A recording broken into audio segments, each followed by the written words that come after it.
तो ये 5 दिवसीय जो 16 सोमवार शिव महापुराण की कथा 16 सोमवार के व्रत के महत्व की चल रही है, उसको ही सुन लेना तो तुम्हें पूरे 16 सोमवार व्रत का फल प्राप्त हो जाए।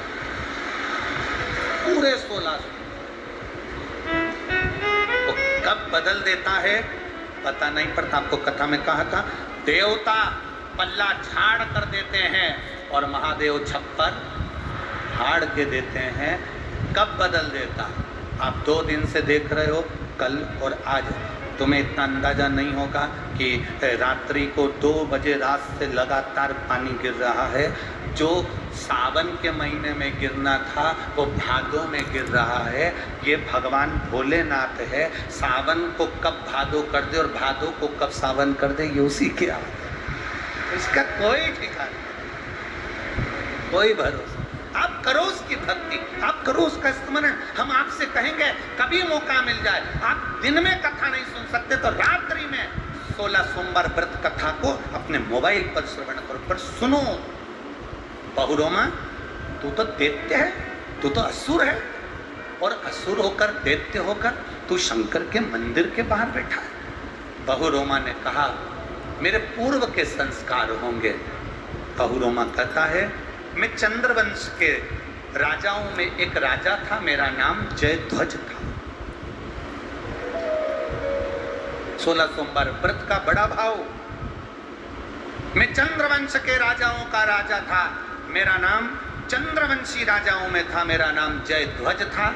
मैं जयध्वज, मेरा नाम जयध्वज था। मैं अपने सिंहासन पर बैठा राज सत्ता का आनंद लेता था। एक बार मेरी चित्त वृत्ति में आया तो मैंने देवताओं के पास में जाकर निवेदन करा, गुरुजनों से पूछा, मुझे चंद्रवंश का राजा जयध्वज बनाया गया, ये जयध्वज मुझे राजगद्दी किस पुण्य से प्राप्त हुई है? मैंने कौन सा पुण्य करा था जो मुझे ये राजगद्दी मिली है? मेरा पुण्य कौन सा है जो ये राजगद्दी मुझे मिली? पुण्य कौन सा? तो ऋषियों ने, गुरुओं ने कहा था, जयध्वज पूर्व जन्म में तुमने शिव मंदिर में सेवा करी, उसका फल ये मिला कि तुम्हें ये राज सिंहासन प्राप्त हुआ। राज सिंहासन। इंजीनियर की पढ़ाई, एक कॉलेज के अंदर 500, 200, 1000 बच्चे पढ़ते हैं। एक ही क्लास में एक जैसे इंजीनियर बनते हैं, एक जैसे कंपटीशन एग्जाम में बैठते हैं। पर ईमानदारी से बोलो, क्या उनकी नौकरी एक जैसी मिल जाती है? सबकी तनख्वाह एक जैसी रहती है? कोई इंजीनियर ऐसा होता है कि उसकी तनख्वाह प्रबल होती है, बड़ी कंपनी मिल जाती है और उन्नति बढ़ता चले जाता है, और कोई एक कंपनी में लगा तो पूरी जिंदगी वहीं निकाल देता है। एक ही कंपनी में उसका जीवन चले जा रहा और दूसरे ने तरक्की कर ली। जब हम उसको देखते हैं तो सोचते हैं, बताओ हम साथ पढ़े हैं, साथ रहे हैं, इसने इतनी तरक्की कर ली, हम वहीं की वहीं हैं। कारण क्या है? एक तो उसकी लगन, दूसरी उसकी मेहनत, और तीसरा उसके पूर्व जन्म में जो उसने शंकर के मंदिर में कोई सेवा करी होगी, उसका पुण्य उसको राज सिंहासन तक लेकर चला गया, उसके राज सिंहासन तक लेकर गया। शंकर का करा गया भजन, शंकर का करा गया गुणगान, शंकर का करा गया स्मरण, शंकर जी पे चढ़ाया गया एक लोटा जल तुम चढ़ाकर भूल भी गए, महादेव नहीं भूलता, वो याद रखता है तो ऐसे दुख की घड़ी में वो महादेव तुम्हारे सम्मुख में आकर दे भी देता है। ऐसे दुख की घड़ी में सामने आकर कर एक पत्र में लिखा कि उसके अरे जो काम करे चंडाल का और काल उसका क्या बिगाड़े, जो भक्त हो माँ काल। मैं उमा गोले मेरा निवास पंपा हाउस का, काम से मिलकर क्या करोगे? गुरु से मिलने की इतनी तमन्ना रखते हो, एक बार बाबा से मिलने की तमन्ना रखी है, वो मिल सकता है, उससे मिलिए, हमसे मिलकर क्या करोगे? हम तो आपके जैसे, जैसा आपका शरीर वैसा हमारा शरीर। 2 रोटी तुम भी खाते हम भी खाते, तुम भी आनंद में जीते हम भी आनंद में जीते, तुम भी एंजॉय हम भी एंजॉय। काहे को फालतू का टाइम बर्बाद करोगे? भगवान का भजन, स्मरण करिए, शिव भक्ति करिए, भजन में डूबिए, जितना कर सकते हो भगवान का गुणगान करिए। दुनिया के लोग महाराजों के पीछे, गुरुओं के पीछे दौड़ते रहते हैं। हम नहीं चाहते कि तुम हमारे पीछे दौड़ो, क्योंकि हम हमारे चक्कर में नहीं रहना, चक्कर में तो एक के ही रहना, वो है काल अधिपति मेरा शिव, और घड़दानी मेरा महाकाल राजा, मेरा शंभु, मेरा ओम। कहाँ सुगंधा व्रत करे, बहुरोमा दैत्य है, और दैत्य बहुरोमा को पूछा जय ध्वज नाम, जय। अब जय ध्वज जब नाम है, जय ध्वज, तुम्हारे पास में ये सत्ता, ये राज सिठाट, ये सिंहासन, ये आनंद तुम्हारे पास कहाँ से आया? तो का पूर्व समय में मैं शंकर के मंदिर में सेवा किया करता था, उसका पुण्य मेरे खाते में आया, जिससे मुझे चंद्रवंश का राजा जय ध्वज बनाया गया। परंतु मैंने एक गलती कर दी। एक बार देवर्षि नारद शिव जी पर जल अर्पित कर कर आ रहे थे, और उनको देखकर मैंने हंस दिया। आपसे निवेदन है, शंकर जी के मंदिर से कोई स्त्री आए, कोई पुरुष आए, कोई बच्चा आए, कोई बूढ़ा आए, कोई कैसा भी व्यक्ति शंकर जी के मंदिर में जल चढ़ाने जा रहा हो, जल चढ़ा कर आ रहा हो, आप दुनिया पर कमेंट्स करना, आप दुनिया पर अपशब्द कहना, आप दुनिया पर उंगली उठाना, आप दुनिया को ताना देना, पर शंकर जी पे जल चढ़ाने वाले को कभी ताना मत देना, क्योंकि उसका जवाब वो नहीं देता, उसका जवाब महादेव देता, उसका जवाब महादेव देता। शंकर का भक्त कभी जवाब नहीं देगा, जवाब देगा शंकर, भगवान शिव, मेरा ओगति, मेरा दयालु, मेरा दाता, जवाब कौन दे? मैंने गलती कर दी। जयध्वज कहते हैं मैंने गलती कर दी। गलती क्या करी? देवर्षि नारद शिव जी के मंदिर से आ रहे थे, जल चढ़ाकर मैं उनको देखकर हंस दिया। हंसा मैं। कई लोगों की आदत रहती है जल चढ़ाने वालों को देखकर हंस देते हैं। बताओ, काशी और वाले महाराज के चक्कर में पड़ी है, ढोंगी हो गए, ढोंग हो गया, प्रपंच हो गया, ये हो गया। ना ना ना, आग लगे बस्ती में अपन रहो मस्ती में। क्या किसको रोइए, चादर तान के सोइए, अपने को टेंशन नहीं लेना। कोई कुछ बोल रहा है उसको बोलने दो, जो बोल रहा है उसे बोलने दो। कोई कुछ भी कहे, कितना भी ताना दे, देन दो। अभी कथा के शुरू में कहा था तुम्हारी प्रशंसा करने वाले कम हो जाएं चलेगा, पर तुम्हारी निंदा और बुराई करने वाले कम नहीं होना चाहिए, होने दो। तुम्हारी तरक्की उसी से, तुम्हारी उन्नति उसी से। बहुरोमा, मेरे गलती हो गई थी, मैं हंस दिया। देवर्षि नारद ने मुझे श्राप दे दिया, तुम असुर हो गए, राक्षस हो गए, अब मेरा कल्याण कैसे होगा? तो क्या तुम्हारा कल्याण केवल एक ही बात से होगा।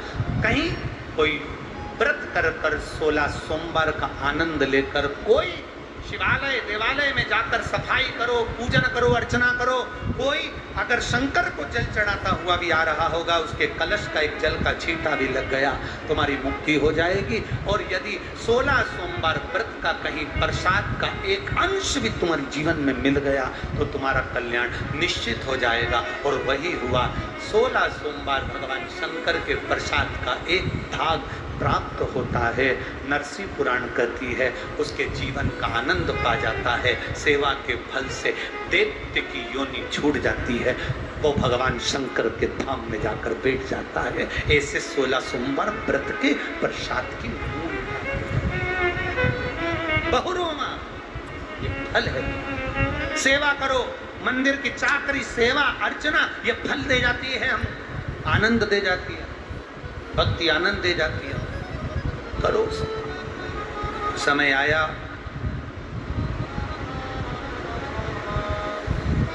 सावन का महीना, बैसाख का महीना, और तीसरा जम के बोलो मार्ग शीश का महीना।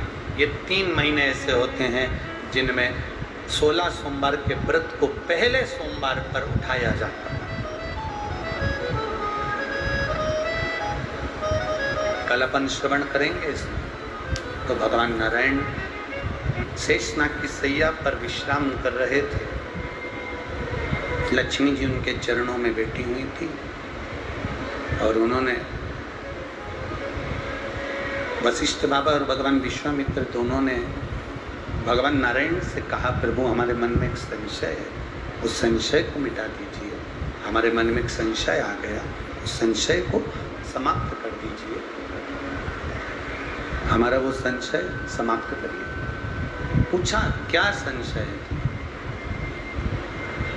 तुम्हारा? संशय है क्या? तप बड़ा होता है कि सत्संग बड़ा होता है? रूखी आवाज है, तप बड़ा है कि सत्संग बड़ा है? विश्वामित्र जी कह रहे हैं कि तप बड़ा है और वशिष्ठ बाबा कह रहे हैं कि सत्संग बड़ा है। दोनों में विवाद है। अब आप क्लियर करिए, आप बता दीजिए कि तप बड़ा कि सत्संग बड़ा। भगवान नारायण तुरंत बोले, भैया देखो इसका जवाब तो मैं नहीं दे सकता, इसका जवाब तो केवल एक दे सकते हैं, वो हैं देवाधिदेव महादेव। महादेव के सिवाय कोई इसका जवाब नहीं दे पाएगा। इसका जवाब महादेव के सिवा कोई नहीं दे सकता। अब जाओ शिव जी के पास, आप जाओ देवाधिदेव महादेव के पास। वशिष्ठ बाबा और विश्वामित्र जी दोनों देवाधिदेव महादेव के पास पहुंच गए। आवाज नहीं जा रही हो? देवाधिदेव महादेव के पास पहुंच गए और देवाधिदेव महादेव के पास में जब दोनों पहुंचे, भगवान देवाधिदेव महादेव ने पूछा, क्या बात है, कैसे आना हुआ? विश्वामित्र जी कहते हैं कि तप बड़ा होता है और वशिष्ठ बाबा कह रहे हैं सत्संग बड़ा होता है। हम आपसे पूछने के लिए आए हैं कि इन दोनों में बड़ा कौन सा है? शंकर भगवान बोले, जब भगवान नारायण ने इसका जवाब नहीं दिया तो मैं क्यों जवाब दूं? इसका जवाब केवल एक दे सकते हैं, वो है शेषनाग। आप शेषनाग के पास में जाओ। शेषनाग जी के पास में भेजा। शेषनाग जी से विश्वामित्र जी और वशिष्ठ जी ने कहा कि तप बड़ा होता है कि सत्संग बड़ा होता है? तप बड़ा कि सत्संग बड़ा? शिव महापुराण की कथा, राम कथा, भगवत कथा, भगवान की पावन कथा, भगवान का भजन, ये बड़ा? आप बताओ इन दोनों में बड़ा क्या?